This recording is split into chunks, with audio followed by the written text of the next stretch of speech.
Between September 1944 and April 1945, one of the most prolonged and bitter battles of the Second World War was fought between the Western Allies and Nazi Germany.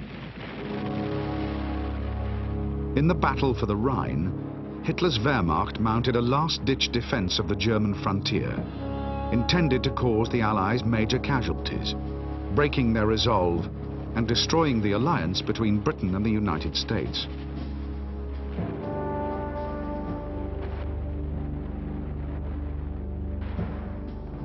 The battle for the Rhine saw some of the most audacious and dramatic gambles of the whole war. At Arnhem and the Bulge, each side tried to seize the initiative by surprise attack. At the same time, Hitler unleashed a new generation of long-range weapons designed to terrorize Germany's enemies into coming to terms.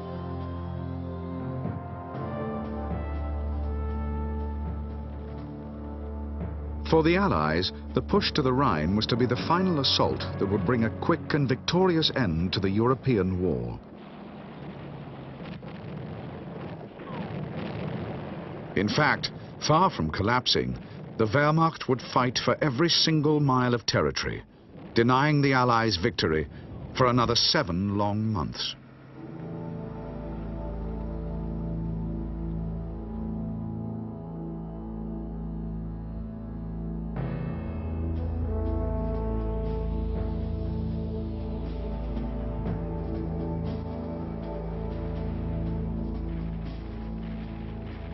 On D-Day, June the 6th, 1944, the Western Allies launched the long-awaited invasion of German-occupied France. By the end of the first day's fighting, 150,000 troops were ashore on 5 separate beachheads. The immediate objective was to link up and consolidate before breaking out into the rest of Normandy.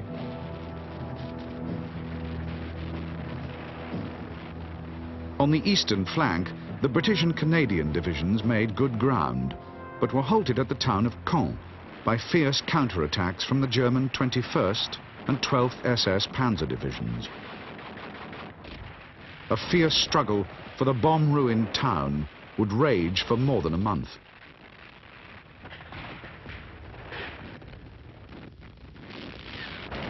To the west, American forces raced along the French coast towards the port of Cherbourg. All supplies for the 5 divisions in France still came through the landing beaches, and it was essential to capture a sizable port.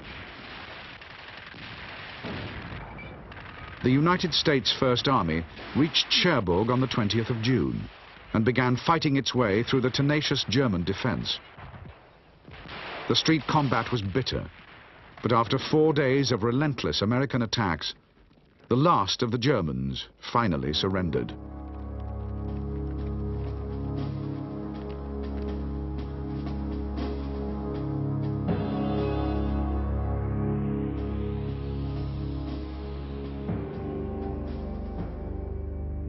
By July the 28th, 1944, after nearly a month of fierce fighting in Normandy, the Allied forces in northwest France had secured an area from Coutances to Caen, the town around which the entire Normandy offensive was to pivot. When the Americans seized Avranches, elements of the newly formed 12th Army Group were able to break out and fan rapidly south. But suddenly it became clear they had bypassed the main German forces, and they were ordered to drive east, pushing all out for the River Seine.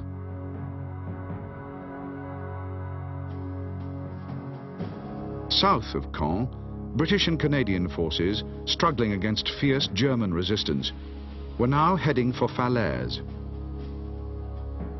When the town eventually fell, the German 7th Army, aware it was being squeezed in an ever-decreasing pocket by 2 massive Allied army groups, began a desperate retreat.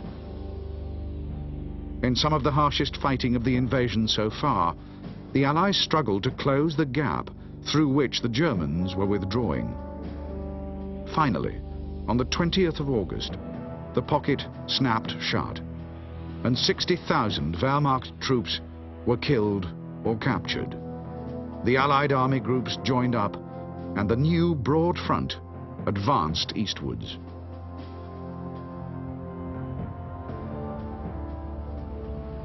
The city of Paris, the French capital, was believed by the Allied commanders to be defended by a powerful German garrison.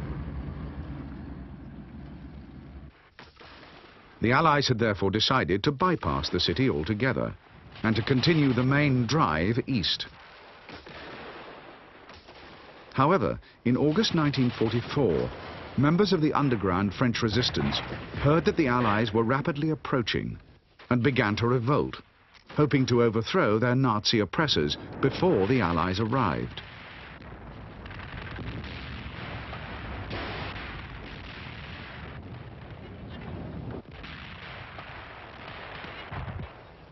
Free French units in the American First Army heard of the Paris uprising and refused to bypass the city. Defying their superiors, they struck out for the capital. The 4th Free French Armored Division fought through the Paris perimeter defenses, and the first tanks entered the city center on the 24th of August. Both the French and the American divisions following behind were greeted by ecstatic crowds, and within a day, the remnants of the German garrison had surrendered.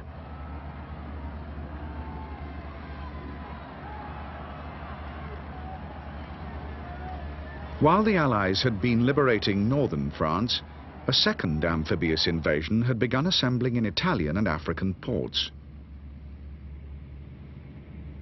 The 1st Free French Army and the United States 7th Army planned to invade the south of France and meet up with the main Allied thrust in Normandy. Operation Dragoon began on August the 15th, and by the end of the first day, 94,000 men and 11,000 vehicles had landed on the Côte d'Azur.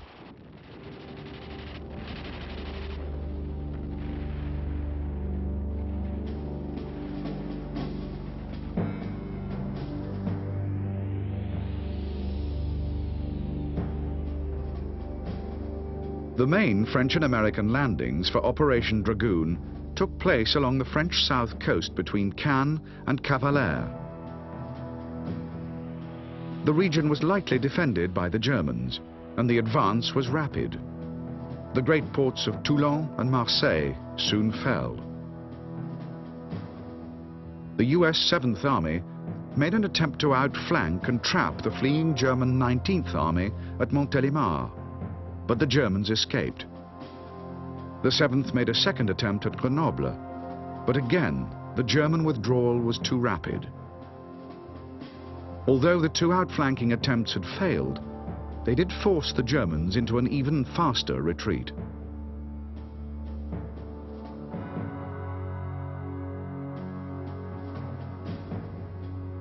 On September the 12th, 1944, just outside Dijon, the 6th Army Group met up with the right flank of the 12th Army Group, fanning south. The Allies now had a solid front line right through France, opposite the German border.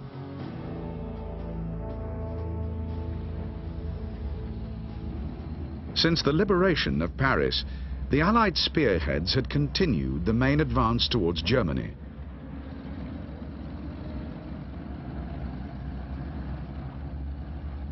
In early September, the British Second Army drove across the French frontier into Belgium, and one day later liberated its capital, Brussels. Now, the British were just 100 miles from the Ruhr, Germany's industrial heartland, and the Americans were just 70 miles from the River Rhine. Although the Allied advance since D-Day had been spectacular, it had caused serious supply problems. Every ton of fuel and ammunition had to travel hundreds of miles from the original landing sites, and Cherbourg, the only port as yet operational, was right back in Normandy.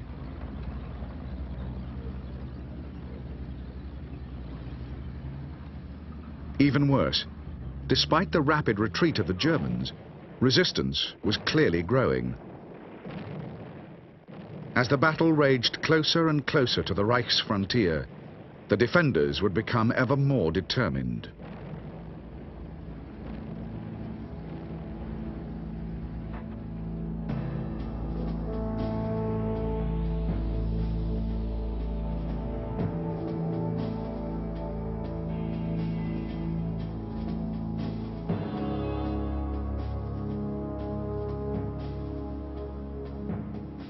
Franklin Roosevelt had been President of the United States since 1932. He was one of the most popular presidents in American history, and in late 1944 faced an unprecedented fourth election. But to his friends and colleagues, it was clear that the 62-year-old Roosevelt had aged severely under the strain of office. He was in fact dying, and it took all his strength to concentrate on winning the war quickly and with as few more casualties as possible. With little thought beyond victory, Roosevelt was frustrated by the endless political machinations of both Stalin and Churchill. Nevertheless, one major post-war issue had to be decided. Where would the approaching Russian and Western armies stop? And when hostilities ceased, who would occupy which parts of Germany? At the summits of 1944 and 1945, it would be decided that Berlin, the capital of the Reich, was to be taken by the Russians. The goal of the Western Allies would be to capture Germany's industrial heartland, the Ruhr, lying behind the river Rhine. Tired and ill, Roosevelt would play only a minor role in the Allied negotiations, and many American leaders believed that the British and Russians were already taking advantage of his exhaustion. Roosevelt was under added pressure from his military commanders, who believed that the British held more power in the Allied command structure than the size of their armed forces justified.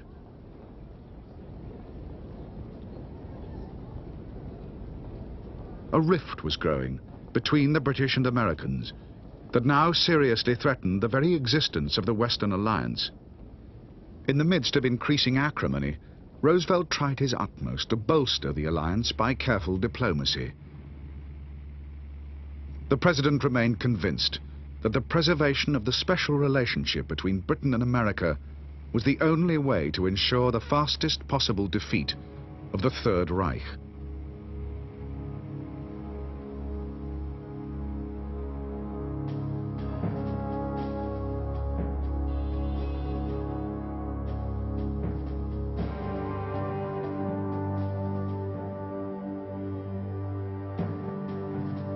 Winston Churchill had been Prime Minister of Britain since May 1940 and had led the country when all her allies in Europe had been defeated by the Germans.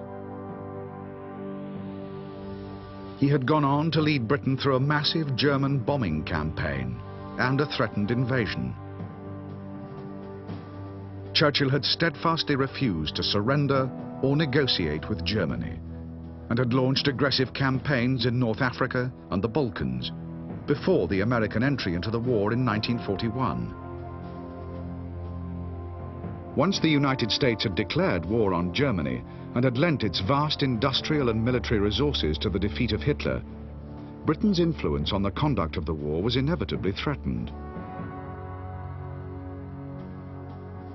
For more than 2 years, Churchill and his military commanders fought a highly successful campaign to preserve British influence in Allied councils.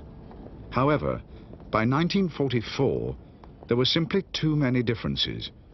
One of the most significant was over the alliance with Communist Russia. Winston Churchill was, and always had been, deeply suspicious of Stalin's Soviet Union. Already the advancing Red Army had liberated countries not formally under communist control, and Churchill believed that Stalin had sinister plans for these nations after the war. He was deeply frustrated by the lack of American support in attempting to limit Soviet ambitions, but Roosevelt would not be swayed by any considerations that could affect how soon the war was won.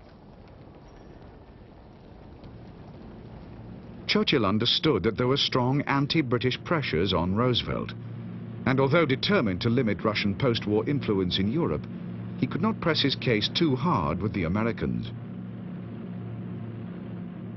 There was another equally important constraint on Churchill. Great Britain faced bankruptcy and desperately needed to end the war.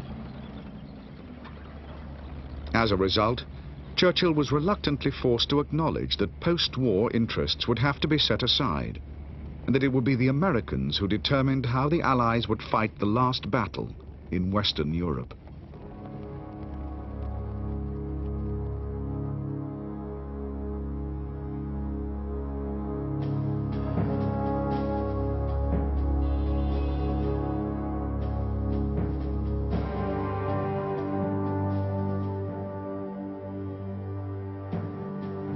Despite the military setbacks of 1944 on both the eastern and western fronts, Adolf Hitler still hoped that he could snatch a last-minute victory.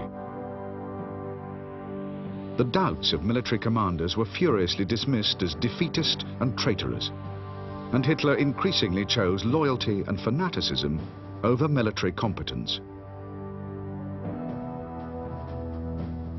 Hitler believed that the alliance formed against Germany was fundamentally an unnatural one, and was sure that the pact between communist Russia and the capitalist West could not possibly last. Hitler also knew of the growing tensions between Britain and America, and did everything in his power to drive a wedge between the Allies.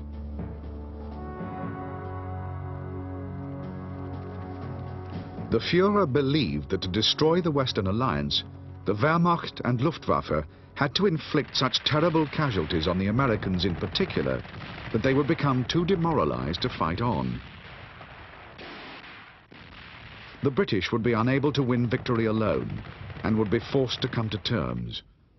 With the war in the West over, Hitler could then transfer all his forces to the Eastern Front and defeat the Red Army. To this end, Hitler ordered his Wehrmacht to hold firm at all costs. They were never to give ground, and they were never to surrender.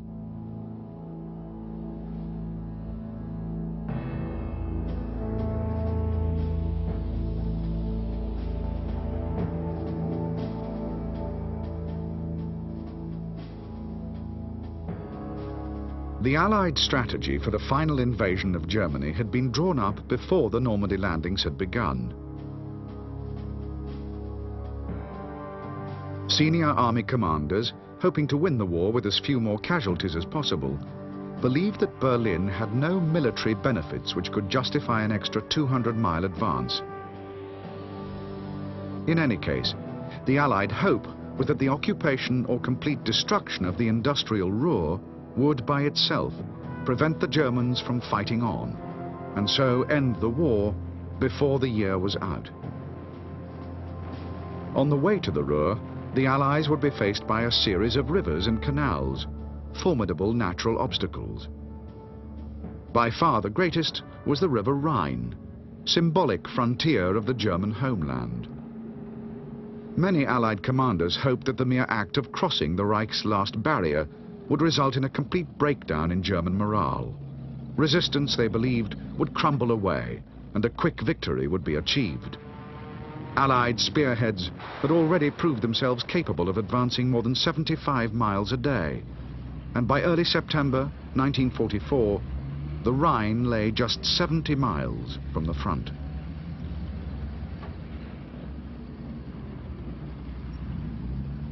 The Allied advance through France had been much more rapid than the planners had anticipated, and as the supply lines were now stretched to the very limit, several generals had drawn up alternative strategies for the invasion of Germany. These new plans would not only better utilize the overstretched Allied resources, but keep the initiative against the retreating German armies, preventing them drawing breath and mounting a coordinated defense.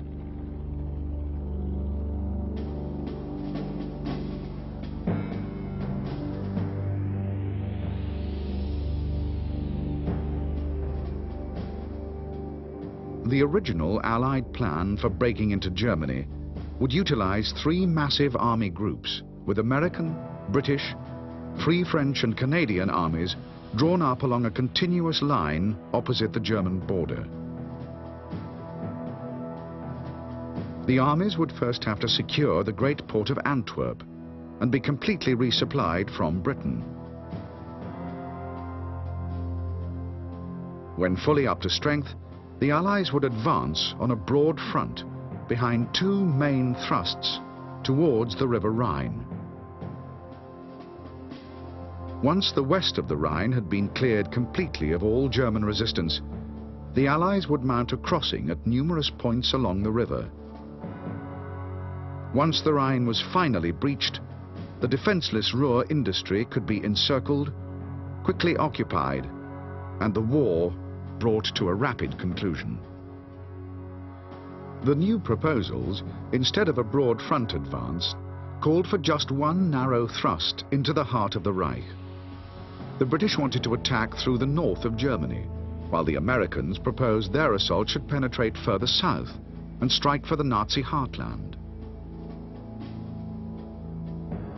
Both the British and American generals believed that if their strategy was the one implemented, then the war could be over by the end of October 1944.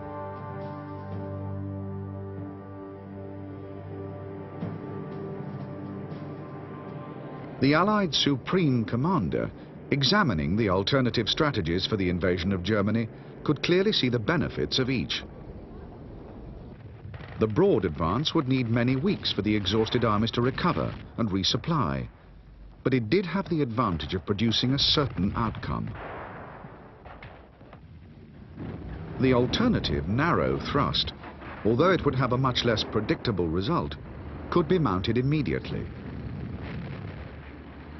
An immediate narrow thrust that could soon end the war was a highly attractive proposition. But political considerations weighed against such a move. Anglo-American relations were strained enough without allowing one ally to reap all the glory. It was decided to maintain the original strategy of a broad front advance and complete the resupplying of the armies before beginning the final assault.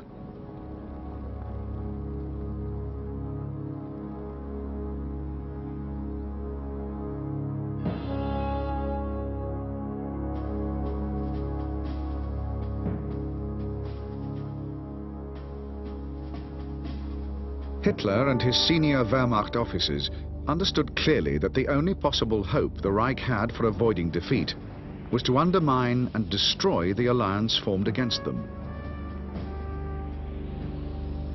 The Germans planned to effect this with a combination of all-out counterattacks, deadly new revenge weapons, and fortified fixed defenses. To demoralize the American forces still further, German intelligence used cleverly targeted propaganda. Leaflets and radio broadcasts continually told the American GIs that while they were doing all the fighting, the British were resting in the quiet sectors, saving their own lives at American expense.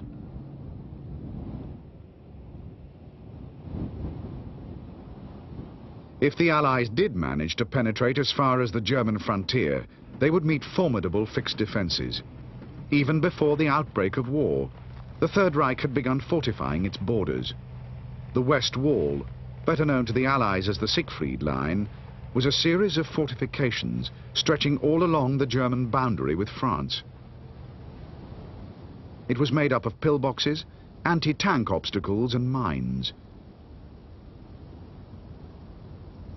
But since the Germans had banked on halting the Allies in Normandy, the West Wall had been allowed to decay. In the autumn of 1944, it was hastily improved and reinforced. And although most of the reinforcements were youths and old men, they would be extremely well armed.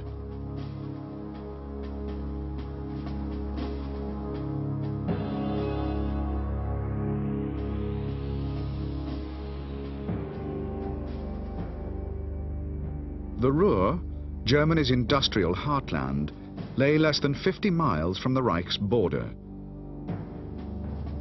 The Ruhr's main protection was the West Wall or Siegfried Line. 3 miles deep and running from the southern border all the way to Holland. Before the Allies could enter the Ruhr, they would have to cross several natural barriers, one of the greatest being the River Ruhr. The Ruhr was dammed in 7 places, and the largest dam, the Schwammeneuil, was 180 feet high.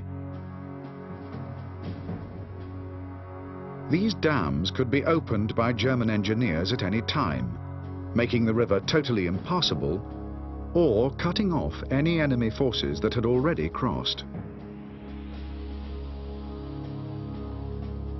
25 miles east of the Ruhr was the River Rhine, one of the largest and fastest flowing rivers in Europe.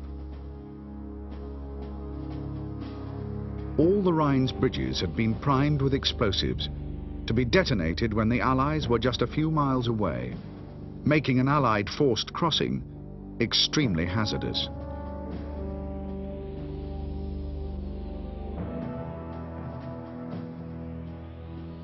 In addition to fixed defences, the Germans had improvised several tactics to prevent the Allies from crossing the rivers Ruhr and Rhine. Speedboats were packed with 100 pounds of explosives and were intended to be aimed at bridges or pontoons being constructed by the enemy.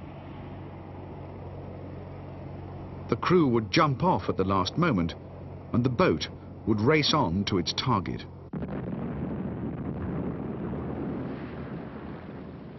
The German soldiers defending the Reich were under strict orders never to give ground.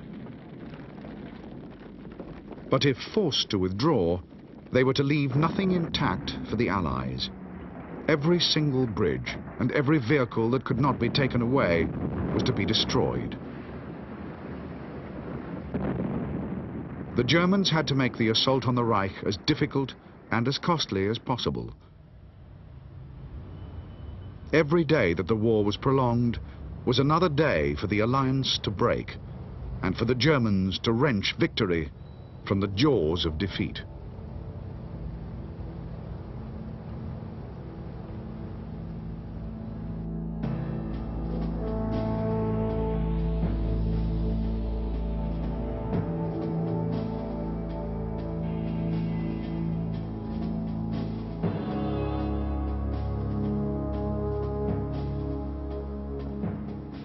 General Dwight Eisenhower became the supreme commander of the Allied Expeditionary Force in January 1944, promoted over 100 more senior generals. Eisenhower had a difficult dual task as supreme commander: to liaise with senior politicians and to lead an Allied army made up from a great many different nations.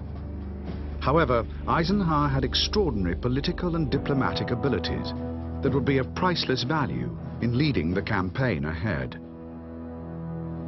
Eisenhower was greatly admired by Roosevelt, who considered him one of the most able commanders in the United States Army, and he was on excellent terms with Prime Minister Churchill. Eisenhower had spent more than a year in England, where he had grown to love and be loved by the British people. As a result, he was very sympathetic to Britain's particular needs and problems.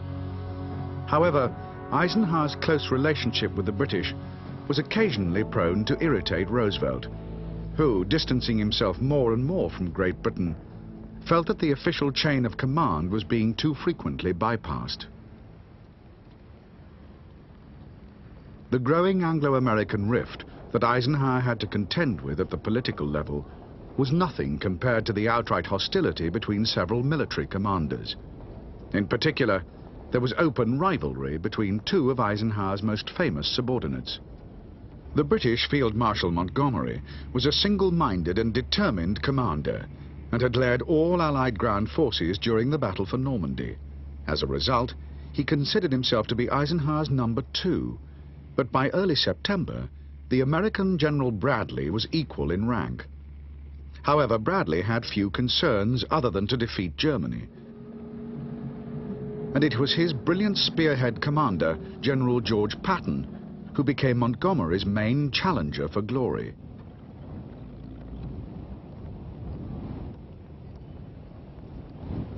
The The contest between Patton and Montgomery to become the greatest Allied general would shake the Western Alliance to the very core and test to the limit even the diplomatic talents of General Eisenhower.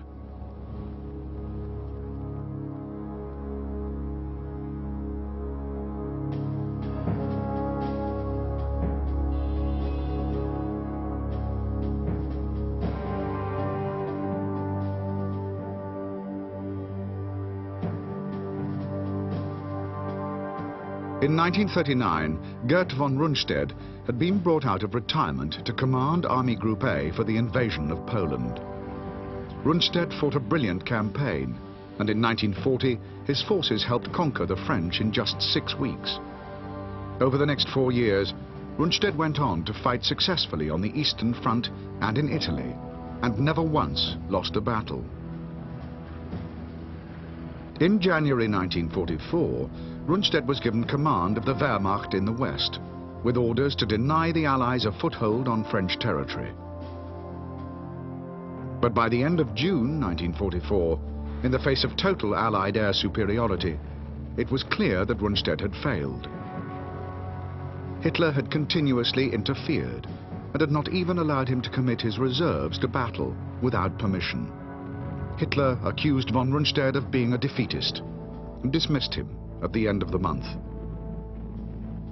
Rundstedt had resigned himself to the third retirement of his career when, 2 months later, he was suddenly recalled. In July 1944, a bomb had been planted by army officers in Hitler's headquarters.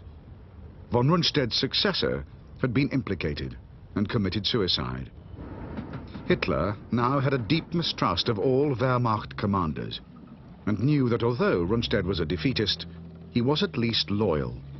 On September the 5th, 1944, Rundstedt once more became commander-in-chief of all Wehrmacht forces in the West. Field Marshal von Rundstedt was now 69 years old, and he had been in the army for 52 years.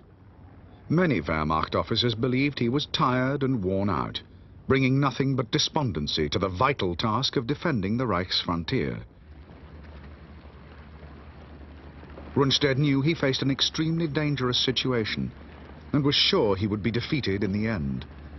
Nevertheless, he immediately began regrouping his forces and reinforcing the weakest sectors of the Western Front.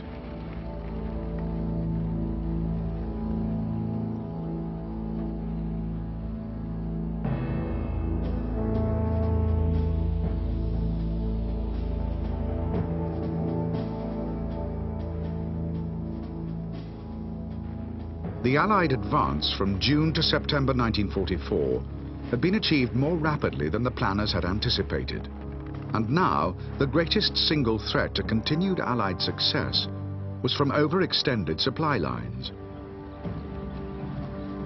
Each infantry division required 20,000 tons daily, all of which still came from Normandy.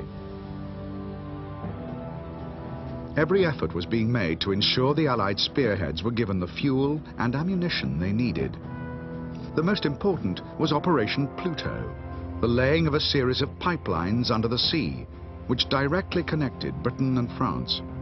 The coils, weighing more than a destroyer, could reel out 70 miles of pipe. Once connected to the mainland, pipelines were laid all the way across France to the Allied front.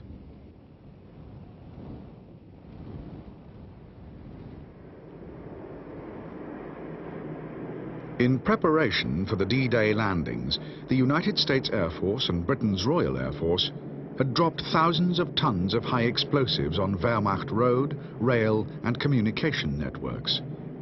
Now that the ground forces were well established on French soil, the air forces could return the bombers to their original task of pulverizing German industry.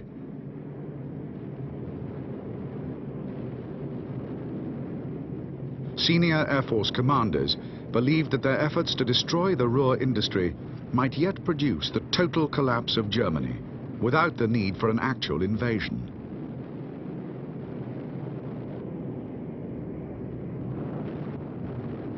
As the liberation of France had progressed, the number of targets for the air forces had steadily diminished. This meant that ever greater numbers of aircraft could be concentrated against an ever-decreasing number of targets.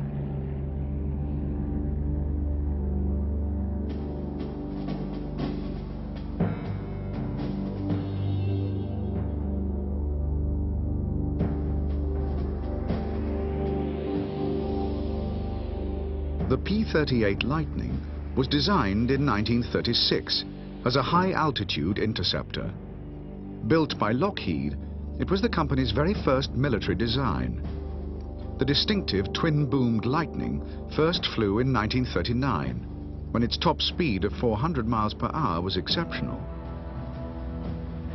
The Lightning, armed with 4 machine guns in the nose, first saw combat in Europe in August 1941 and became the first American fighter to destroy a German aircraft. The P-38 was incredibly versatile and operated successfully in all Allied theatres. As well as being a high-altitude interceptor, the Lightning's high speed would prove valuable in photo reconnaissance, as a long-range escort, and as a ground attack aircraft, often armed with 14 rockets. The Lightning was known to the Germans as the forked-tailed devil and became the only American fighter to remain in production throughout the entire war.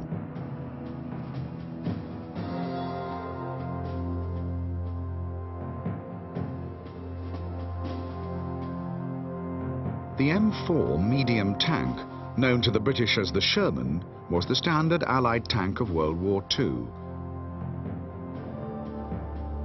As a result of neglect in engine development before the war, the designers had used an aviation engine, which gave the Sherman its distinctive high profile.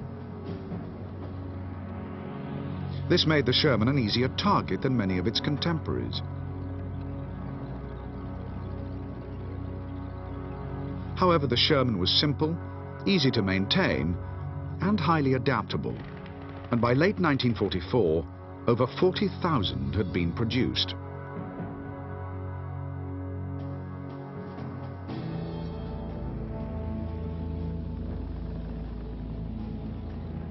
One of the most successful adaptations of the M4 was the M10 tank destroyer. The M10, fitted with a 3-inch gun, had an open-topped turret.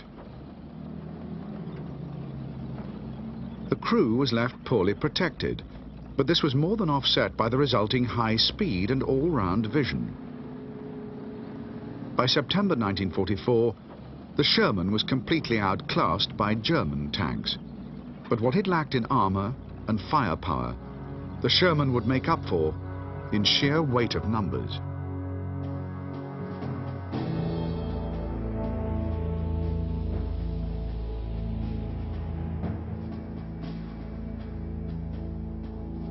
The Willis MB General Purpose or GP utility vehicle was known to Allied troops as the Jeep. The Jeep had a 4x4 transmission, which enabled it to negotiate rough terrain and reach up to 65 miles per hour on the open road. The Jeep was most highly prized as a forward reconnaissance vehicle for the main armored spearheads, but it was a versatile machine. It was used extensively as a field ambulance and as VIP transport.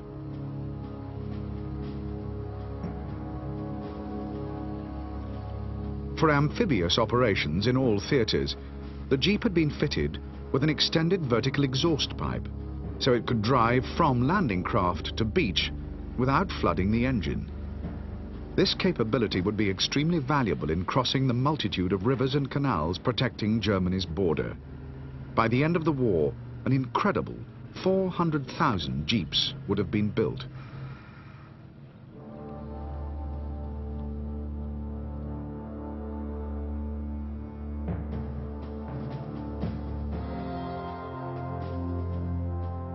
The Avro Lancaster was designed in 1940 and took its first flight in early 1941. It was powered by 4 Rolls-Royce Merlin engines, the same engine fitted in the Spitfire fighter. The Lancaster was extremely fast and had excellent maneuverability. It was armed with 10 machine guns in 4 hydraulically operated turrets and had one of the biggest bomb bays of any aircraft.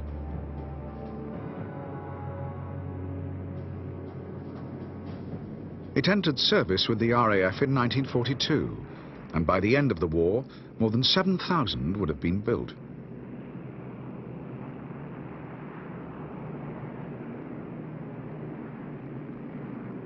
The Lancaster was easily adapted for a number of specialist roles. Modified Lancasters carried bouncing bombs used to destroy Germany's dams.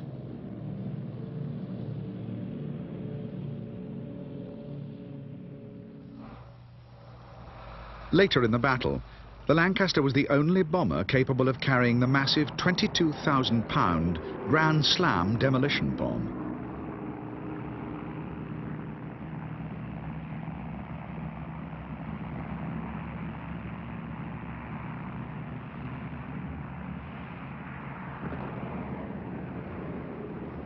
As the mainstay of the RAF's strategic bombing effort, the Lancaster would drop 600,000 tons of bombs, more than 2/3 of the total tonnage dropped by the RAF in World War II.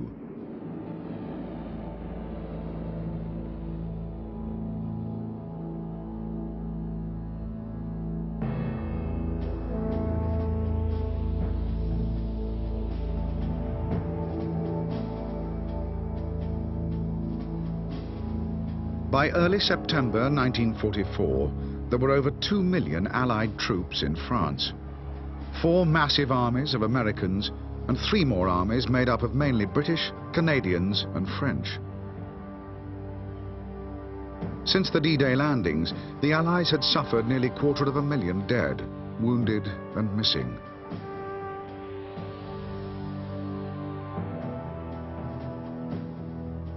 For most Allied troops, the fighting in Normandy was the first action they had seen. Their training for combat in the months preceding D-Day had been rigorous and extensive. They were also extremely well equipped, mostly with American weapons. And during the liberation of France, each Allied soldier had received daily more than twice as much rations and ammunition as his German counterpart.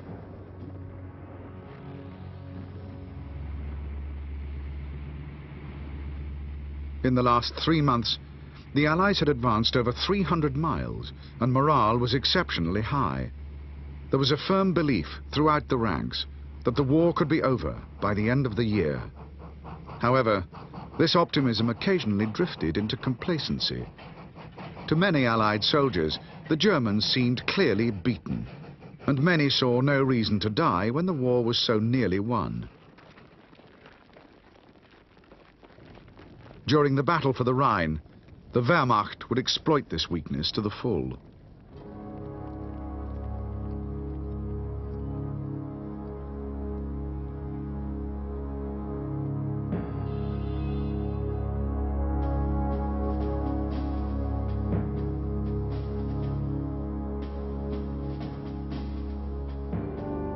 At its peak, the German army had more than 200 full-strength divisions in the field. But 5.5 years of continual conflict had steadily taken a toll on the Wehrmacht's fighting capability. By September 1944, most of the remaining 224 divisions were merely fragments of the original formations.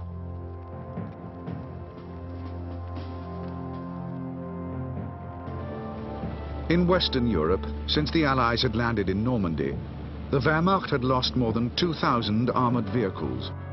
Less than 100 had managed to escape from France. The German army's communication networks had also been badly hit by Allied bombing, and its supply levels had been greatly reduced. However, the remnants of the Wehrmacht were now close to, or actually in, Germany. This meant they were not just nearer to headquarters, which allowed improved coordination, but also their supply lines were much shorter, enabling faster deployment of replacements and reserves. Over the last few years, German production of armour and aircraft had been severely disrupted by the Allied strategic bombing offensive.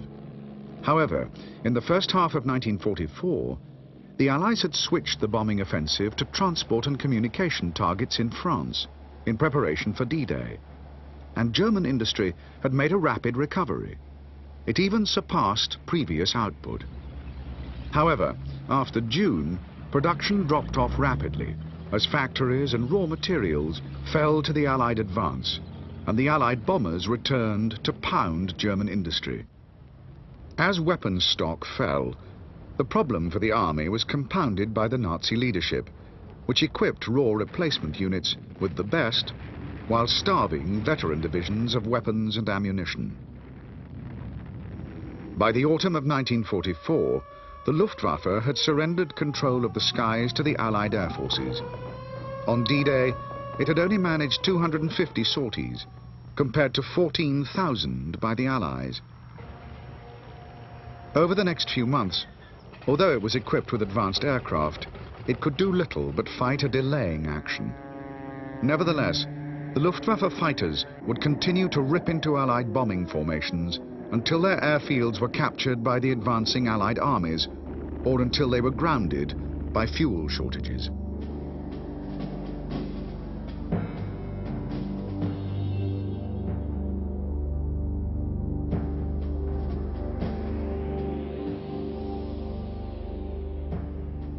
The Panzer Mark V, or Panther, was designed in 1942 in response to the vastly superior performance of Soviet tanks. Throughout its first production run, the Panther was plagued by specification changes, and its weight increased by 9 tons. The extra weight had a detrimental effect on many of its original components, and the Panther would prove very unreliable, needing a great deal of maintenance.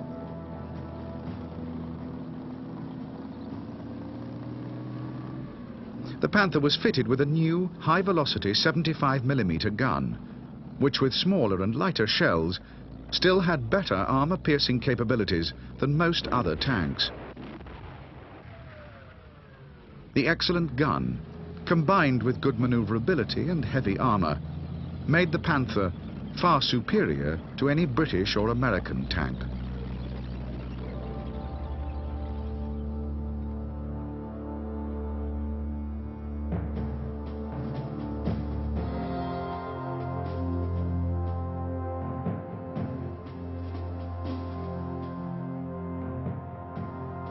The Focke-Wulf 190 was designed in 1938 to be the main Luftwaffe fighter. Its greatest asset was its extremely powerful BMW radial engine. The 190 was one of the fastest piston-engined aircraft ever to fly. It was sleek and highly maneuverable, and by the end of the war, 20,000 would have been produced.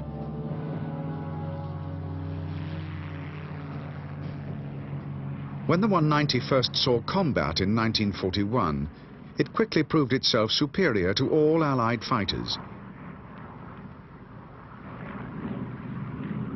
It was smaller, faster, more maneuverable, and was also heavily armed with 2 cannons and 2 machine guns. The 190 was continually improved, and in late 1944, the final version would be one of the greatest fighters of the war.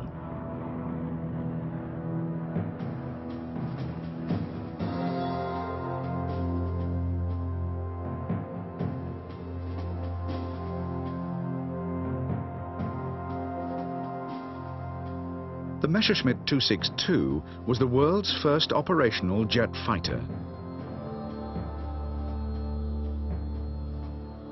The 262 could reach a speed of 525 miles per hour, making it by far the fastest combat aircraft of the entire war. It was well armed with 4 nose cannons, extremely responsive and excellent to fly, its high cockpit giving the pilot exceptionally good views. Although 262s were cheap to build, there were severe shortages of the metals needed for the jet turbine blades. Even worse, the engines themselves were dangerously unreliable and had a lifespan of just 25 hours. Although 1,500 262s would enter service, even that number could not affect the outcome of the war. And in any case, fuel shortages severely limited operations. However, when the 262 did see action, it was the deadliest aircraft over the battlefield.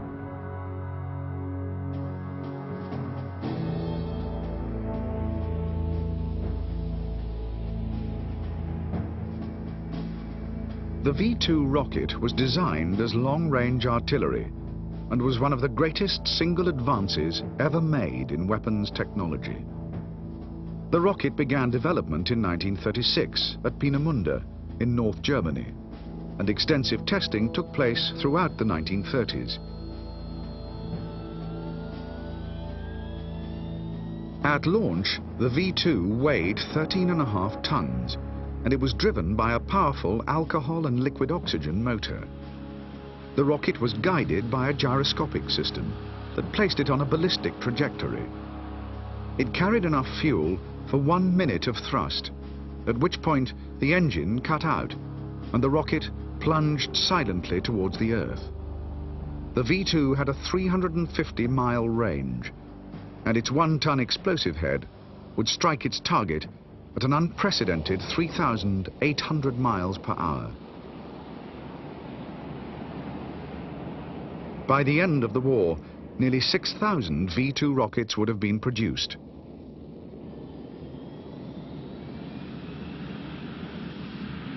They could be launched from mobile sites or from fixed batteries, and more than 2,500 would fall on British and continental cities.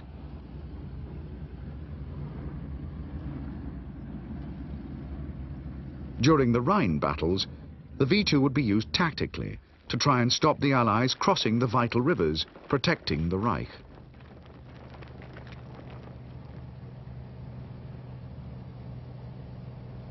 For Hitler and his senior commanders, the V-2 was the ideal revenge weapon. It was meant to terrorize civilians and undermine morale, and a version was even planned that could strike the United States. A huge amount of Germany's industrial resources was poured into the rocket program in the hope that it would be the V-2 that would eventually split the Western Alliance.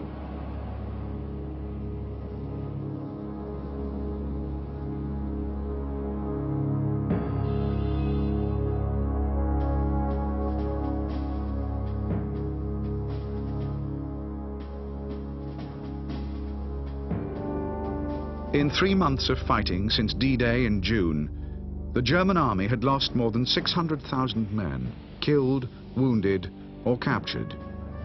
Most of the remaining 250,000 in the West were hastily retreating back to Germany.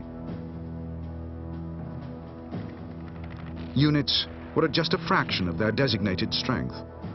Commanders begged headquarters for more men and more equipment, but Germany had precious little reserves left. Many staff officers in the Wehrmacht and Luftwaffe were sent to the front, their places taken by women, while old men, boys, industrial workers, East European volunteers, and even walking wounded were rounded up and put into uniform.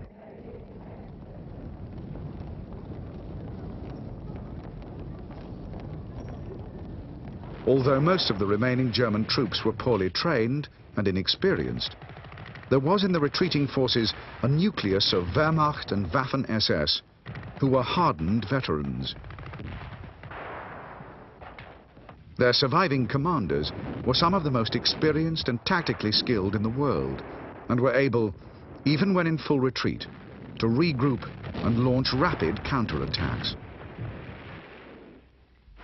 It would be this hard core of Wehrmacht and SS who would prove deadly in finding Allied weak spots and launching the most unexpected and vicious counteroffensives.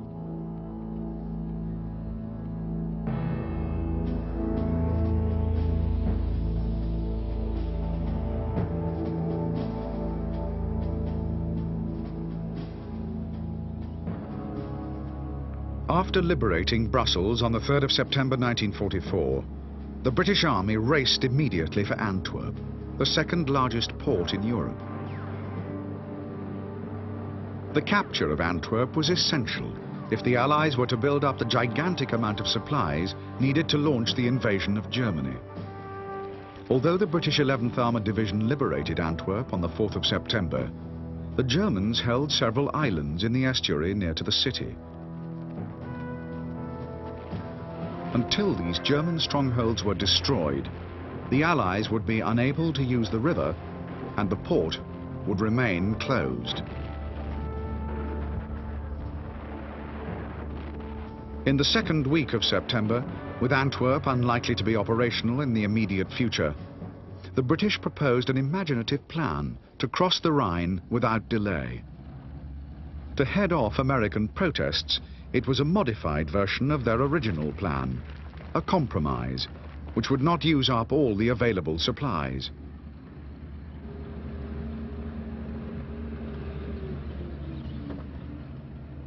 Codenamed Market Garden, it would be mounted without the need for a massive and time-consuming build-up of supplies. Not only this, Market Garden would also outflank Germany's Siegfried Line. On September the 10th, Eisenhower gave Market Garden the green light.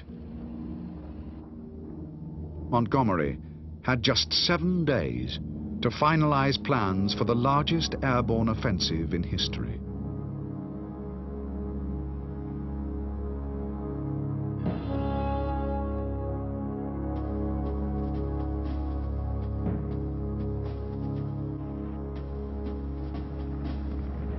Operation Market Garden, the British plan to seize a bridge on the River Rhine, was scheduled for the 17th of September 1944. However, with less than a week to go, there were already major problems. British planners had underestimated the sheer quantity of supplies the operation would need. They were forced to recommend to the Supreme Commander, General Eisenhower, that the offensive be postponed for a week.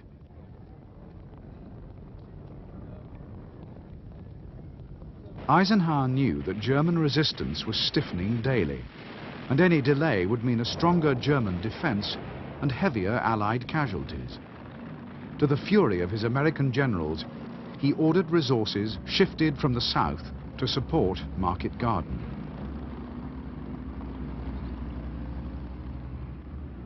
Allied commanders believed that the area of the planned attack was lightly defended.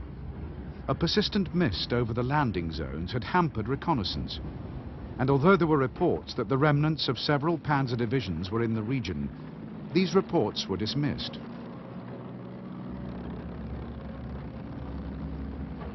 By the 17th of September, as planned, 3 airborne divisions were ready to drop deep behind enemy lines.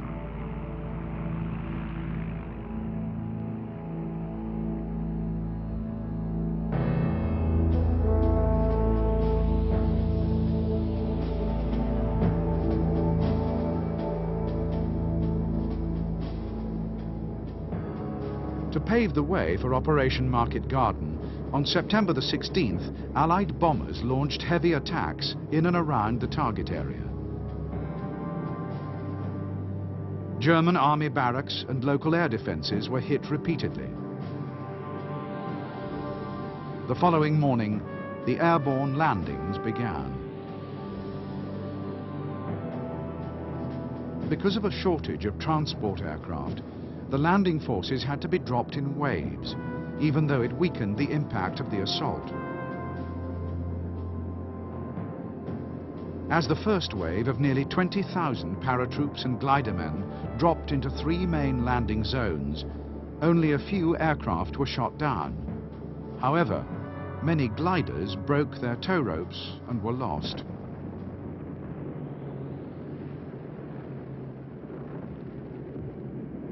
Of the 3 attacking formations, it was the British 1st Airborne Division that was charged with securing the operation's main objective, the bridge over the River Rhine at Arnhem.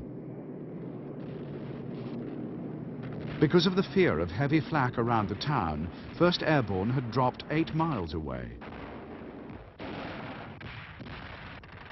There was already the risk of losing the element of surprise. But to make matters worse, by a stroke of bad luck, the lost gliders contained nearly all the force's armoured jeeps. Even at this stage, the division was having trouble with its radios, but there was worse to come.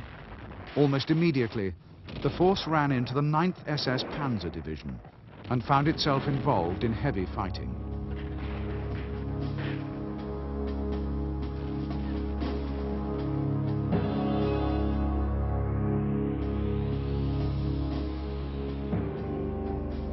While the British 1st Airborne Division had landed west of the Rhine Bridge at Arnhem, the American 82nd Airborne had landed near Nijmegen, intending to seize bridges over the River Waal and on the Meuse.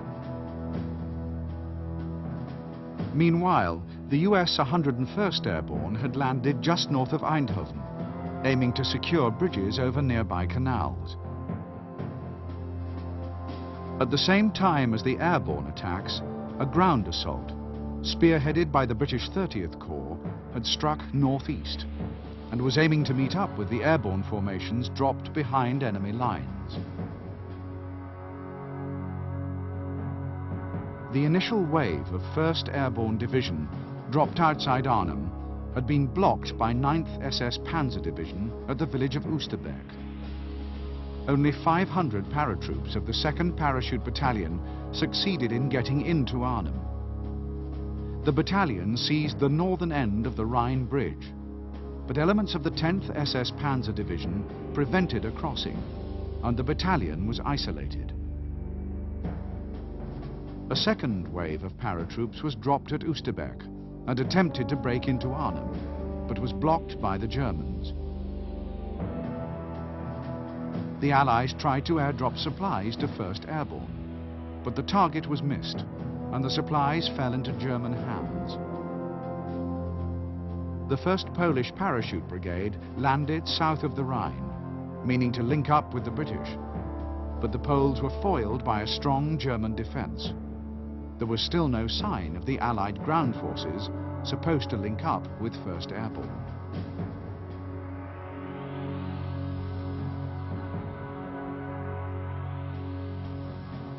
On the 21st of September, the British force holding the northern end of the bridge at Arnhem surrendered.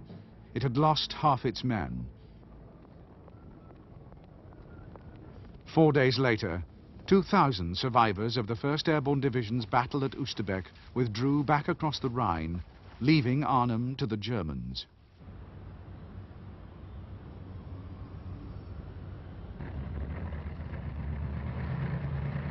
Although Operation Market Garden had failed in its main objective to capture a bridge over the Rhine, there had been some success elsewhere. 30th Corps had relieved the American 101st Airborne at Wegel, and the next day had pushed on to meet 82nd Airborne south of Nijmegen. After hard fighting, and in spite of fierce German counterattacks, the 82nd had succeeded in capturing the Waal Bridge.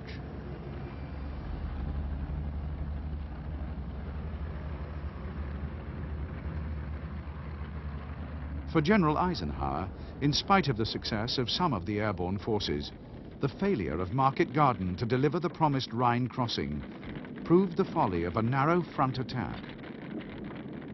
As for Montgomery, his reputation had suffered a severe blow, and he would never regain his former influence with the Supreme Commander.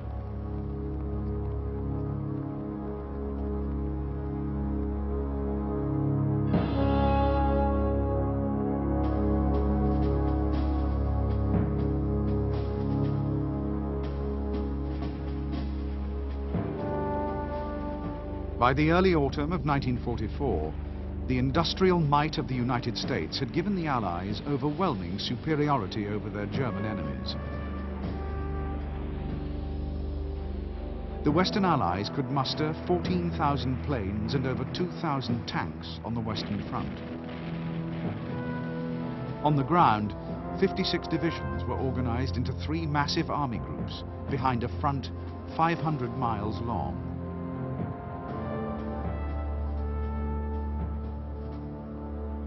As well as their overwhelming superiority on the ground, the Allies also outnumbered the Germans by 25 to 1 in aircraft. Both the British Royal Air Force and the American Army Air Force had large numbers of ground attack planes, organized into tactical units.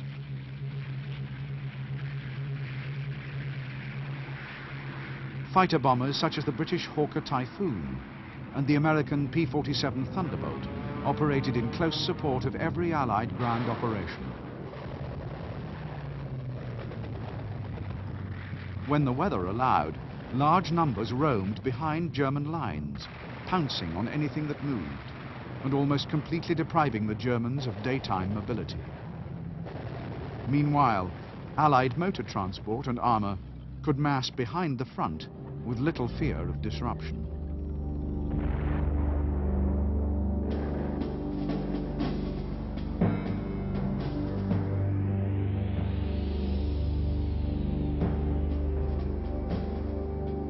General Eisenhower's 3 army groups were the 21st, 12th and 6th. The 21st Army Group was commanded by Field Marshal Bernard Montgomery. Montgomery fielded the British Second Army with 6 armoured, 8 infantry and 2 airborne divisions, and the Canadian First Army with 2 armoured, 3 infantry divisions and 1 armoured brigade.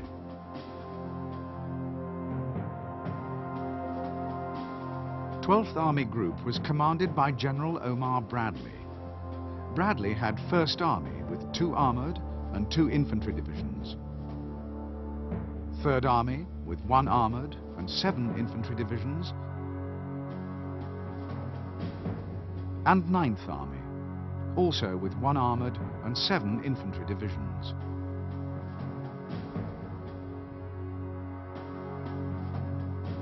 The 6th Army Group had come up from southern France and was commanded by General Jacob L. Devers. Devers had the 7th United States Army with 1 armoured, 5 infantry and 1 airborne division, and 1st French Army with 3 armoured divisions, 1 motorized division, 1 mountain and 3 infantry divisions.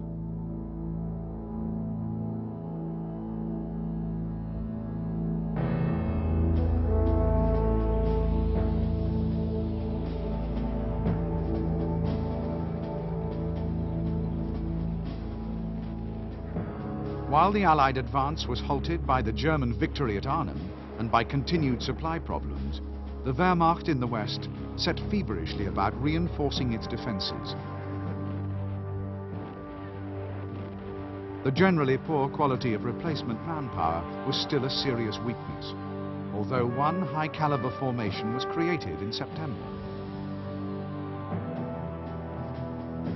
The 30,000-strong 1st Parachute Army was formed from a corps of 6 Luftwaffe parachute regiments and would acquit itself well in the coming battles.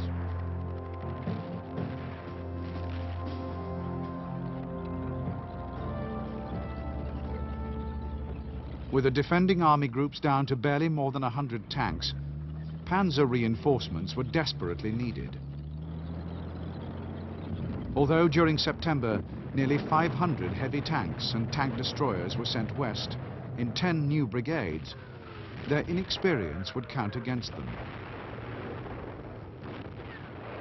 Meanwhile, there were plans to raise a new Panzer Army, the 6th, which would be available for offensive operations. But as yet, there were too few new tanks available.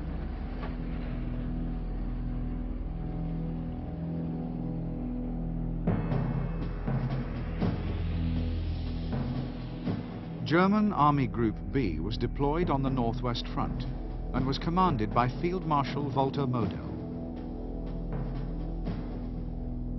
Model had the 15th and 7th Infantry Armies, the newly formed 1st Paratroop Army and 5th Panzer Army.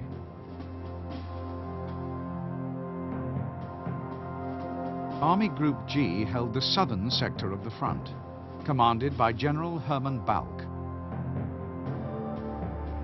Army Group G had 1st and 19th Armies.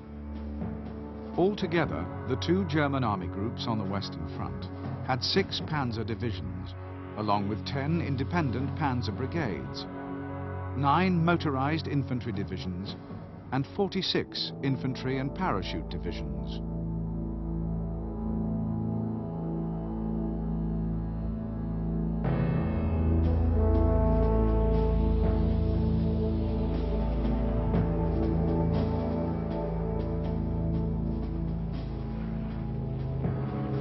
By late September 1944, in the wake of the failure of Operation Market Garden, the Allies had been forced to realize that the war was not going to be won by the end of the year.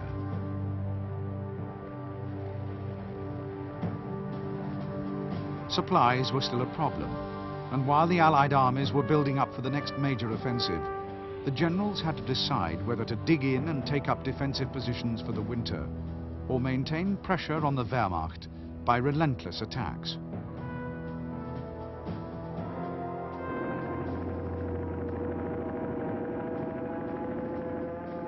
Already the weather had turned cold and wet, but Allied commanders decided to give the Germans no breathing space. A limited offensive would be launched to push the front right up to the Siegfried Line. At the same time, in order to open up the port of Antwerp, a concerted effort would be made to clear the remaining Germans from their island sanctuaries in the Scheldt estuary.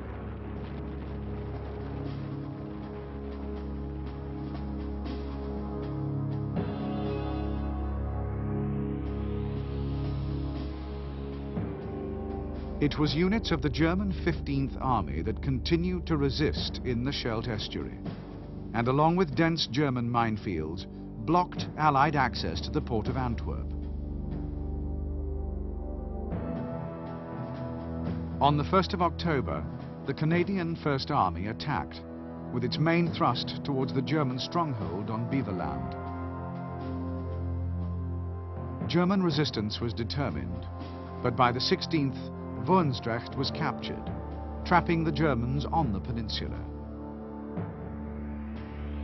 The Canadians cleared the northern coast of the mainland, but it took 2 more weeks to reach Goes and secure the peninsula. The Germans were forced to flee to Walcheren.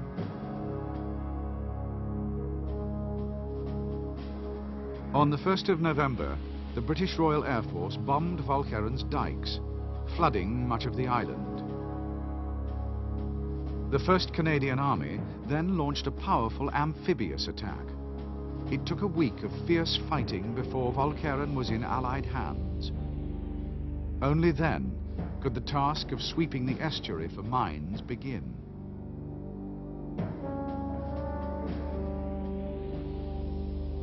By now, the Allied front was advancing towards the Siegfried Line.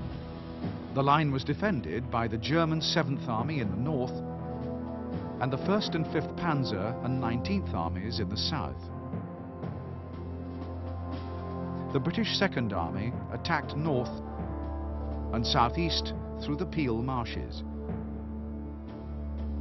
while the US 3rd Army began pushing through the heavily defended Saar region, with its right flank laying siege to Metz.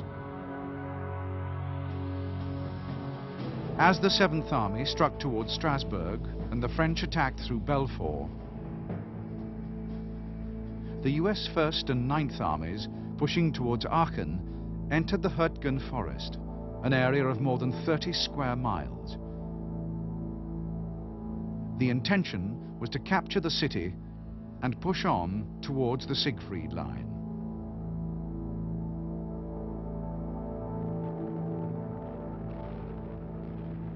The drive through the Hurtgen forest in early October 1944 was supposed to be part of a limited offensive. What no one had expected was that it would turn into a major battle, and one of the bloodiest yet fought by American troops.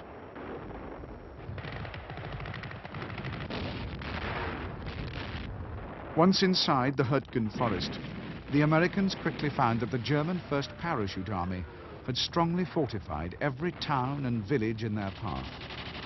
Even worse, the west wall ran right through the middle of the forest, and its defenses had been heavily reinforced. Nor could the Americans get help from their normally overwhelming air power. The forest was simply too dense for accurate bombing.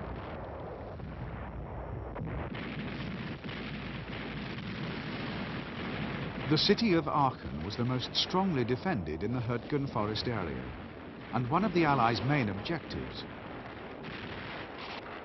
The Germans put up a determined fight, inflicting heavy casualties on the Americans. But on the 21st of October, Aachen fell. It was the first German city to be captured by the Allies.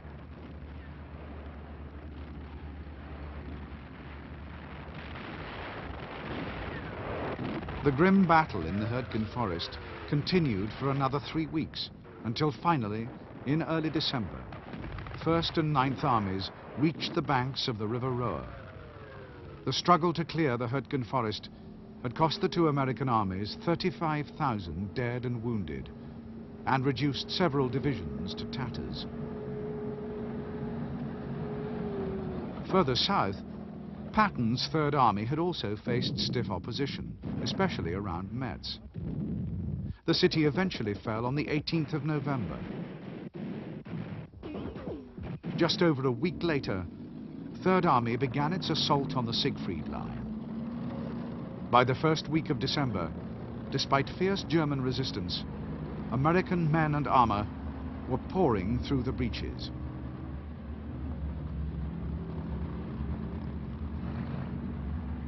While Third Army had been smashing its way through the Siegfried Line, the First French Army had secured the Belfort region and was steadily destroying the 19th German Army. On the 23rd of November, the US 7th Army had reached Strasbourg, and the following day, the city fell to the French troops of the Army's 2nd Division. By now, the Scheldt estuary had been cleared of mines, and the first Allied merchant ships had entered the port of Antwerp. In its first week of operations, the port handled more than 10,000 tons of supplies a day, and the figure was rising fast. Allied commanders were now confident that their armies would soon be fully supplied and would be ready to launch a full-scale offensive against Germany early in the new year.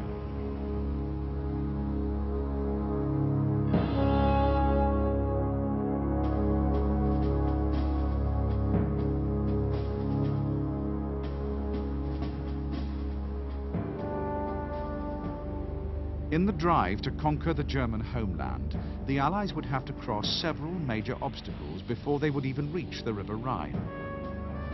With the Siegfried Line now breached in several places, the next great barrier was the River Rohr. Engineers using models of the Rohr and its surrounding countryside were already trying to predict for Allied planners what would happen if the Germans flooded the river and how the attacking forces might cope. As plans intended to deal with this and countless other contingencies were devised, the Allies were confident that all such obstacles could be overcome. What no one amongst the Allied commanders suspected was that the Germans were not going to wait passively for the great offensive to begin. Hundreds of thousands of American soldiers, expecting to sit out the winter in relative peace, were to be the victims of one of the most audacious counterattacks in history.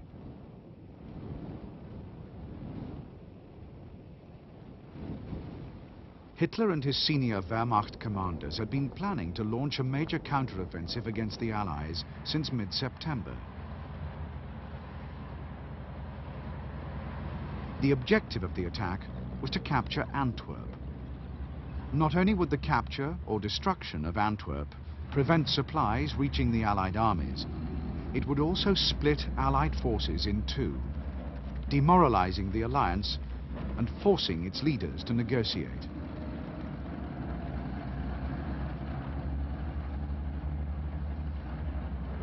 For the attack, Hitler concentrated the best of his remaining forces in the west. 240,000 men in 28 divisions, with 1,200 tanks and assault guns.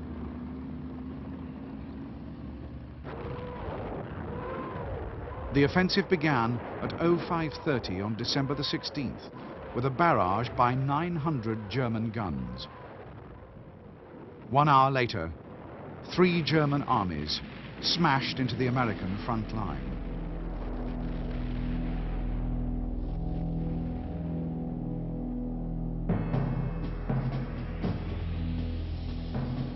By now, the front line in the west followed the course of the Roer, Our and Saar rivers. In southern Belgium, the line faced the Ardennes, a hilly and in places heavily wooded region. It was through this area that Hitler intended to thrust towards the bridges over the River Meuse and the port of Antwerp.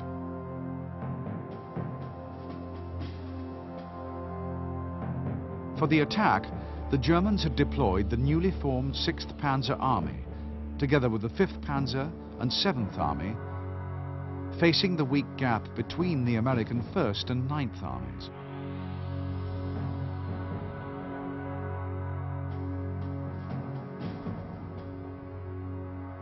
Although the thrust by the 6th Panzer Army made slow progress, a spearhead managed to break through the American line and dashed headlong for the Meuse. To the south, 5th Panzer Army punched right through the inexperienced 106th Division, but then its advance was slowed by the veteran 28th. Eventually, 5th Panzer Army did break through, reaching Saint-Vite and the vital road junction of Bastogne. However, the Germans failed to take the town, which was soon reinforced by the American 101st Airborne Division. Although some German units then bypassed Bastogne and charged for the Meuse, the main advance was blocked.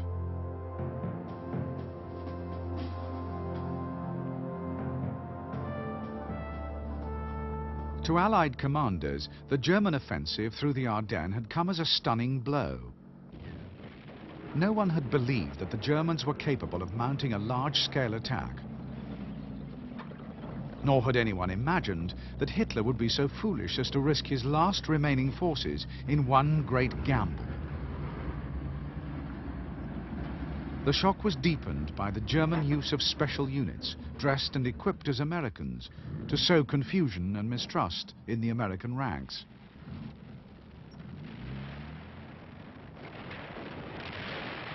The Germans' success in the attack so far had been, in part, due to the weather. Many of the attacking troops were veterans of the Eastern Front and accustomed to the harsh wintry conditions. Dense cloud cover had also denied the Americans use of their reconnaissance and ground attack aircraft. However, in spite of these advantages, the attack was already behind schedule. The Americans had refused to surrender at Bastogne, while elsewhere, blown bridges had slowed the advance, and all German units were suffering from a desperate shortage of fuel. Meanwhile, the Allies were recovering from the first shock of the onslaught.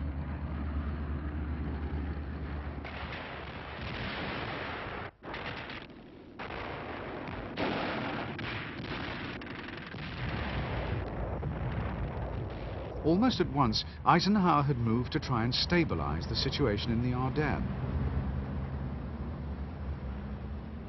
Although it angered some American generals, he transferred command of the US 1st and 9th Armies away from Bradley and gave it to Montgomery, who was north of the Bulge and so better placed to command. Montgomery acted quickly, reinforcing the Meuse bridges with the British 30th Corps, while the 1st and 9th rallied and blocked any further German advance towards the river.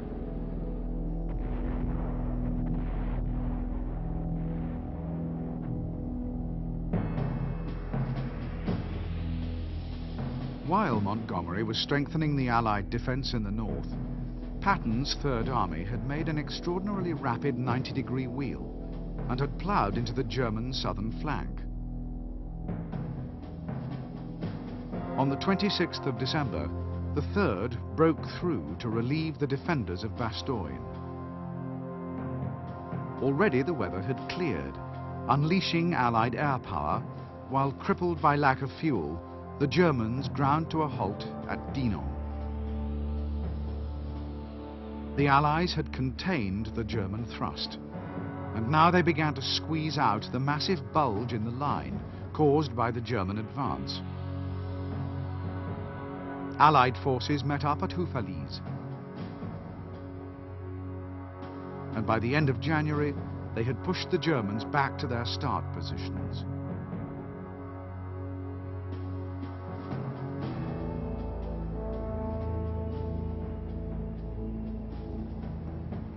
In the struggle that became known as the Battle of the Bulge, the Allies had lost almost 90,000 men, killed, wounded, and captured, nearly all of them Americans.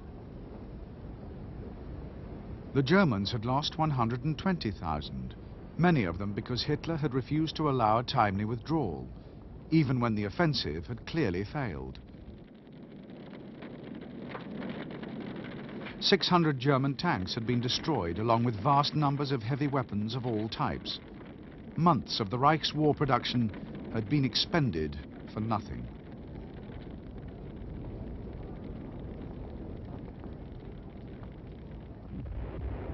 Although at the Bulge the United States had won a sizable victory, the battle in the Ardennes had forced Eisenhower to face several uncomfortable facts.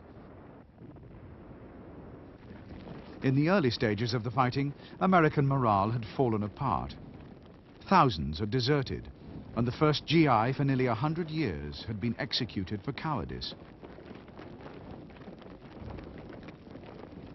For the Supreme Commander, it was a worrying picture, and the situation was made more difficult by the attitude of Field Marshal Montgomery. Shortly after the battle, Montgomery had hinted publicly that as he had been given temporary command of the US 1st and 9th Armies, he had saved the Americans from certain defeat. The American generals were furious, and Eisenhower threatened to resign if Montgomery did not do so first. By the start of 1945, relations between the American and British military had sunk to a new low. However, the crisis was averted when Montgomery apologized to Eisenhower. Even the willful and stubborn British Field Marshal had been forced to concede that with the Allies about to embark on the last great attack on Nazi Germany, unity was everything.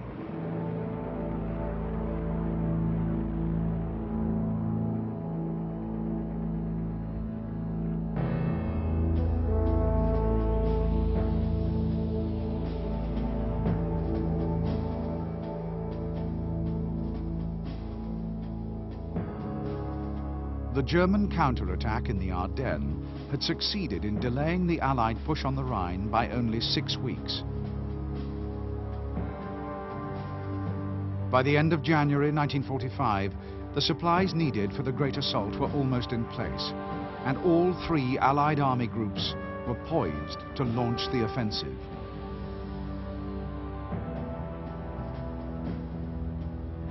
Each army group had devised its own plans for reaching the River Rhine. Montgomery's 21st had a 2-pronged strategy, Operation Veritable and Operation Grenade, both timed to begin on the 8th of February. Both prongs involved attacks through a heavily wooded region called the Reichswald. However, unknown to the Allies, the German 1st Parachute Army had heavily reinforced the Reichswald right in the path of the offensive. The climate also favored the Germans. By now, the winter snow had begun to thaw. Floods and mud would seriously reduce the attackers' mobility.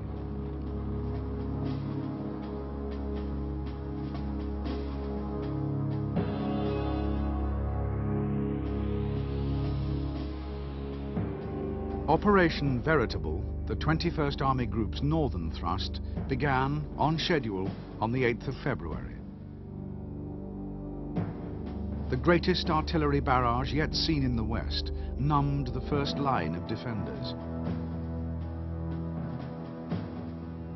However, as British and Canadian troops plunged into the wooded region of the Reichswald, the 1st Parachute Army put up a bitter fight, holding out for more than a week. The Canadians and British finally captured the towns of Cleve and Goch and broke through to secure the west bank of the Rhine, from Emmerich to the German town of Wesel.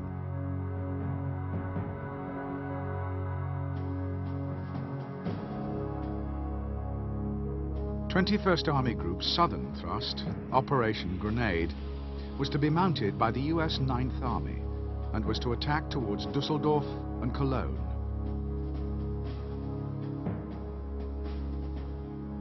Facing the Americans were divisions of the German 15th Army. The operation was meant to begin at the same time as the northern attack, but the Germans opened the Rohr dams and flooded much of the region.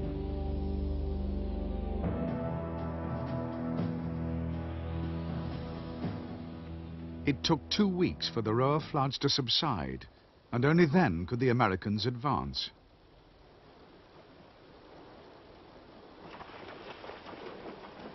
Once the attack got going, it made good progress. By the 2nd of March, 9th Army had secured positions on the west bank of the Rhine. 2 days later, elements of 1st Army also reached the river, and on the 5th, they entered the suburbs of Cologne.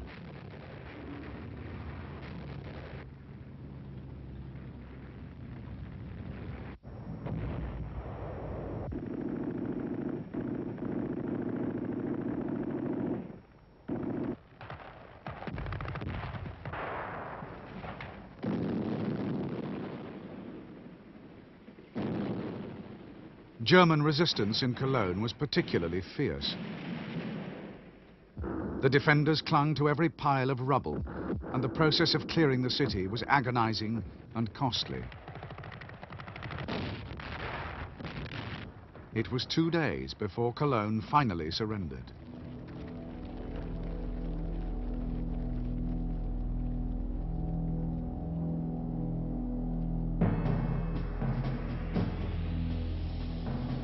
To the south, 12th Army Group, with the American 1st Army and elements of 3rd Army, had begun its two-pronged drive to the Rhine.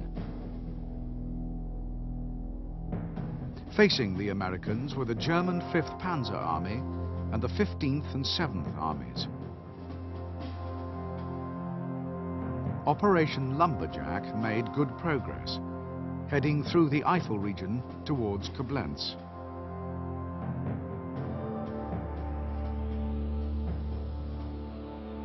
As the Allies advanced closer to the Rhine, they meant only to secure the west bank. However, on the 7th of March, elements on the extreme right flank of the US 1st Army approached the Rhine close to the town of Remagen, only to discover that a bridge had been left intact.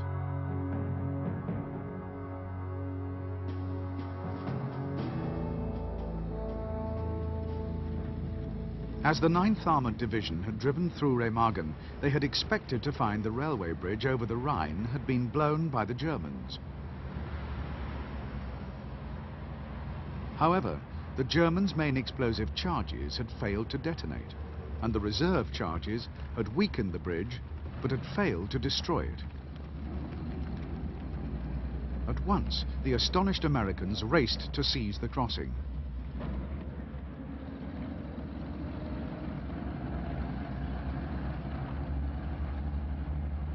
The American commanders, Bradley and Eisenhower, had seen the possibility of capturing a bridge over the Rhine intact as extremely remote. No plans had been made for such an unlikely event. All that Bradley could do was to rush the nearest units to the bridge and get them across as fast as was humanly possible. Almost at once, engineers began to construct another 2 treadway bridges upstream.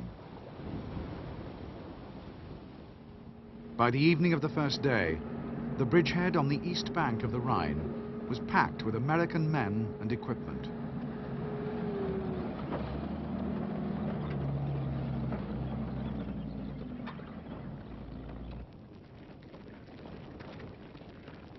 Nor was First Army content merely to consolidate the bridgehead. Almost at once, a force struck out to sever the main German autobahn between Frankfurt and Cologne.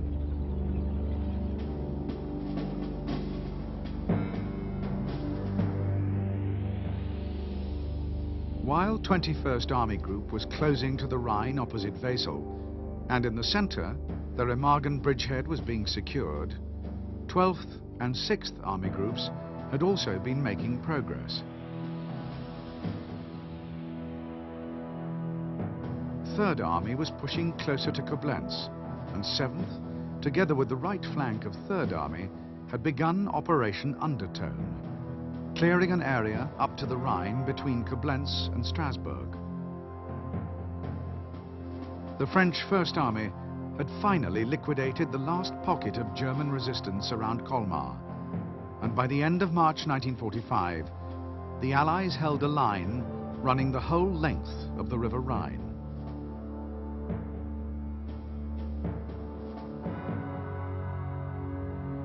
For the Germans, the loss of the bridge at Remagen had been a stunning blow. The enemy had crossed Germany's greatest river frontier almost without a fight.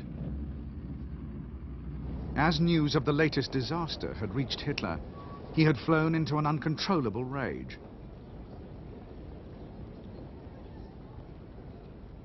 The commander-in-chief of the Wehrmacht in the West, Field Marshal von Rundstedt, was fired, and the officers who had failed to blow the bridge were shot.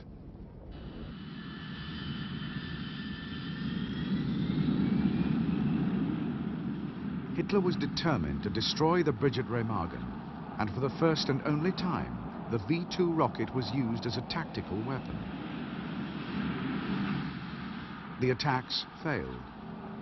In any case, nothing could now prevent a massive Allied offensive along the whole length of the River Rhine and into the German heartland.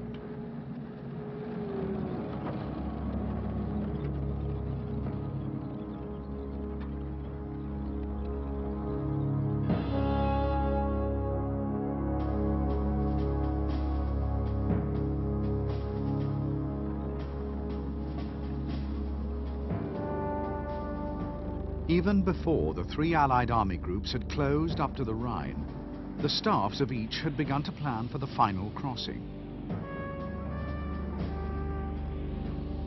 Field Marshal Montgomery's 21st Army Group planned a powerful amphibious assault, codenamed Operation Plunder. For the attack, naval landing craft had been transported overland to the front, and 250,000 tons of supplies had been stockpiled. With 3 full-strength armies and 5,000 artillery pieces, Montgomery intended to seize a substantial bridgehead over the Rhine, and then, maintaining the momentum, strike deep into Germany.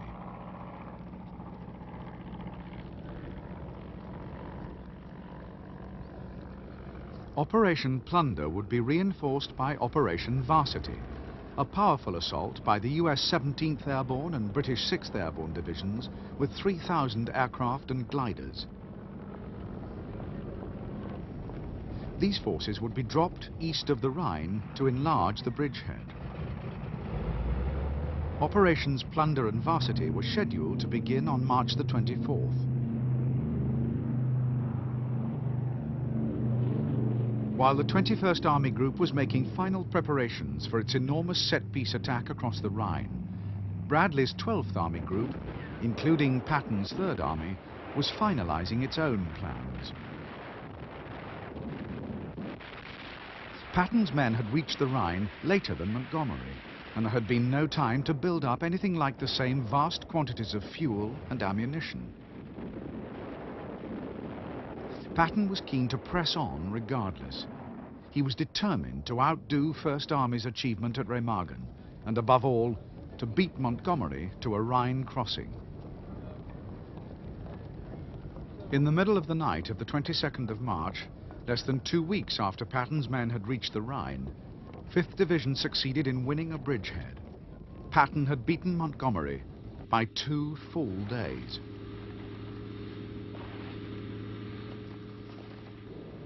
On the night of the 23rd of March, a huge Lancaster attack hammered the German town of Wesel, directly across the Rhine from where Montgomery's 21st Army Group was poised to launch Operation Plunder.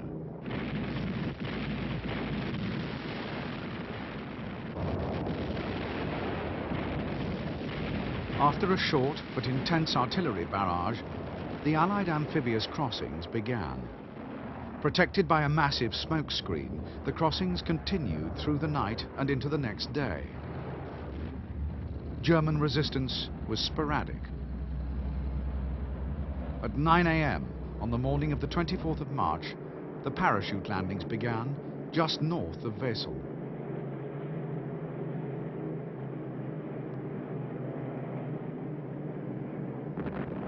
Even though German anti-aircraft batteries inflicted heavy casualties on the paratroops and gliders, the landing forces made good progress. Soon they had linked up with the ground formations to attack Wesel itself. The German 1st Parachute Army resisted fiercely, but by the 25th of March, the last of the defenders had fled or been captured. Within 3 days, the Wesel bridgehead was 25 miles deep and 25 miles wide.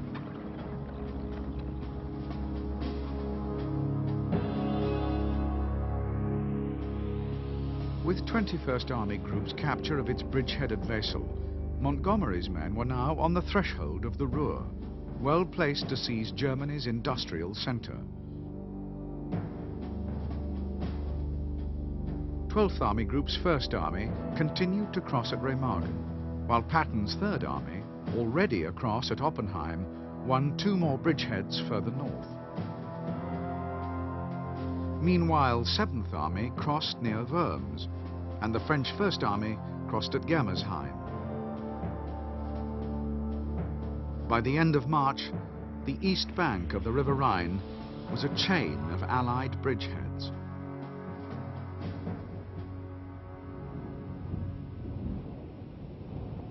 On March the 28th, General Eisenhower announced that the Western Allies would not be capturing Berlin.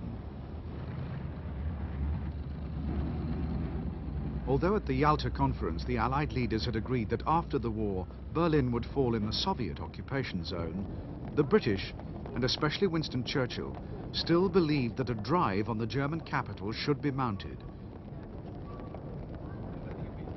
It would at least serve to ensure that when the Germans surrendered, more territory would be in Western hands. However, Eisenhower refused to back any such idea. To him, it seemed pointless to expend lives on capturing ground that would, in any case, have to be handed over to the Soviets when the war was over.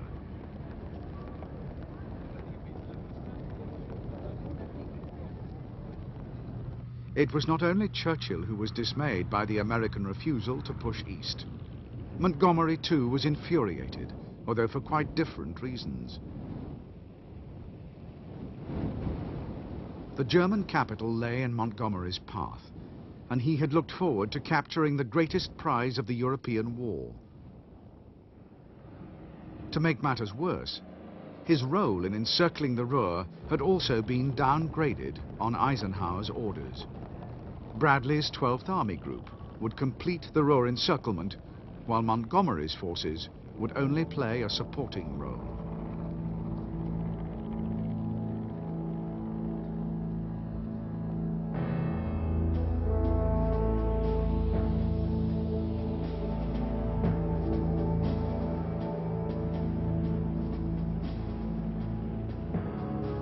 For weeks, German Army Group B had been heavily reinforcing the Ruhr region. Although most of its industries continued to function, The Ruhr was by now almost cut off from the rest of Germany by the Allies' carefully targeted bombing of rail centres, bridges and viaducts. Nevertheless, the Ruhr was still seen by Hitler as absolutely vital to the defence of the Reich, and the whole area was being turned into a fortress.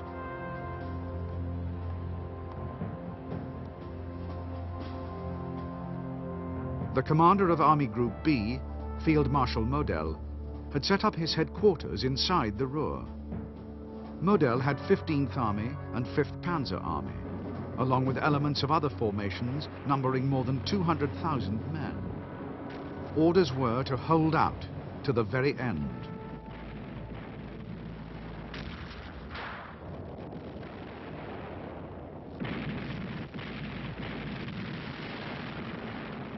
The Allied strategy for dealing with the massive concentration of German forces in the Ruhr was to encircle the area with two deep thrusts. Starting on March the 28th, 7 armies broke out of their Rhine bridgeheads and smashed into the German defence.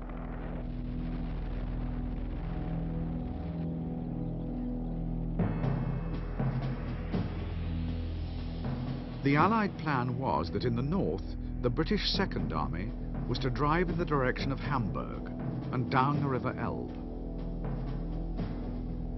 The Canadians, starting a few days later, would clear Holland and the North German coast.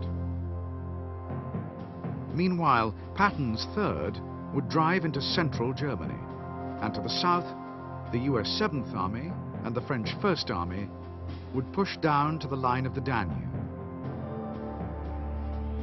In the centre, while most of the US 1st and 9th Armies encircled the Ruhr, some units would push on to the Elbe.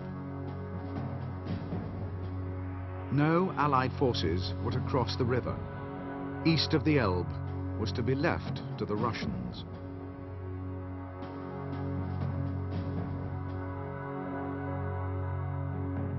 As the offensive opened and the 2nd British Army drove northeast, on its right, the US 9th Army smashed into German Army Group B and swung around the Ruhr. At the same time, 3rd Army took Frankfurt against fierce German resistance and met up with 1st Army at Gießen. The German 89th Corps was encircled and a wedge had been driven between Army Groups B and G. 1st Army went on to complete the encirclement of the Ruhr from the south by meeting 9th Army at Lippstadt on April the 1st. The German 15th Army, 5th Panzer Army and most of the 1st Parachute Army were now trapped in the Ruhr.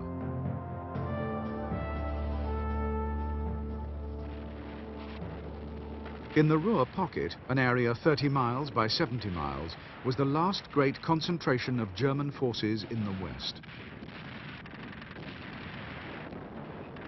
The encircled units made one attempt after another to break the ring, but their efforts were weak and uncoordinated. The Germans were also trying to form a new army to the east, 11th Army, which could break through to the Ruhr and relieve the pocket. But they failed to assemble more than a handful of already weak divisions. However, the sudden appearance of SS battle groups from inside the pocket, mounting fierce counterattacks, caused anxious moments for Allied commanders.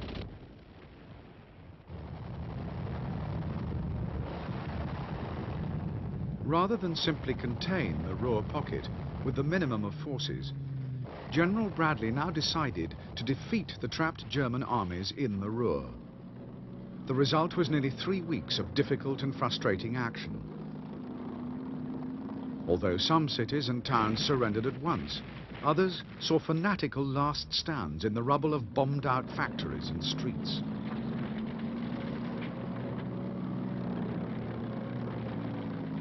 Although it took 18 American divisions nearly 3 weeks to end all resistance, the outcome of the Ruhr battle was never in doubt.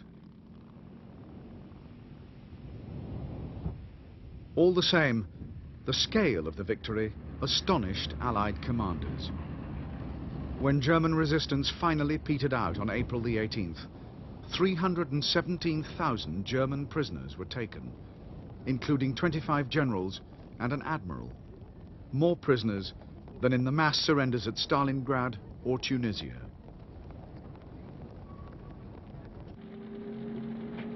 Pockets of resistance, some of them strong and determined, would be met by Allied forces until the very end.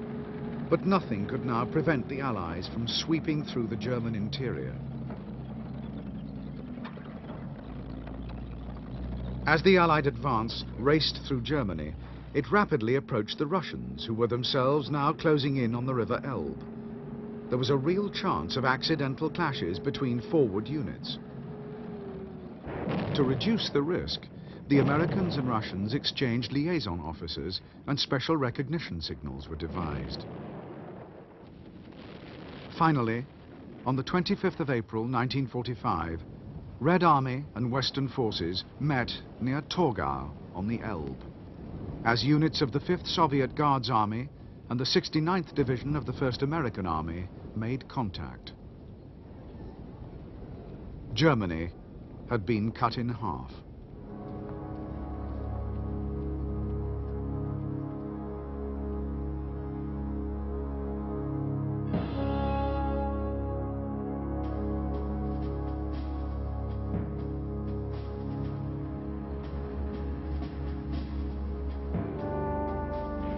While the Western Allies were eliminating the final pockets of German resistance on their side of the River Elbe, the Russians began the assault on Berlin.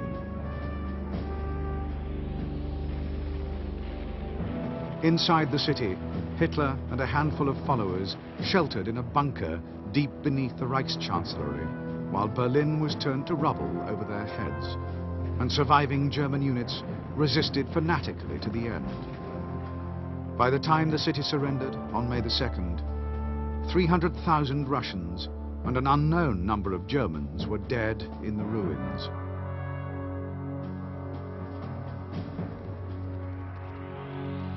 Two days before the fall of Berlin, Adolf Hitler had committed suicide in his bunker. However, although the Führer was gone, German resistance continued. Knowing of the grim fate that awaited them at the hands of the Russians, many German units were determined to fight their way west and surrender to American or British forces. To buy time for units in the east to escape, German formations in the west kept fighting for long after they would otherwise have given up.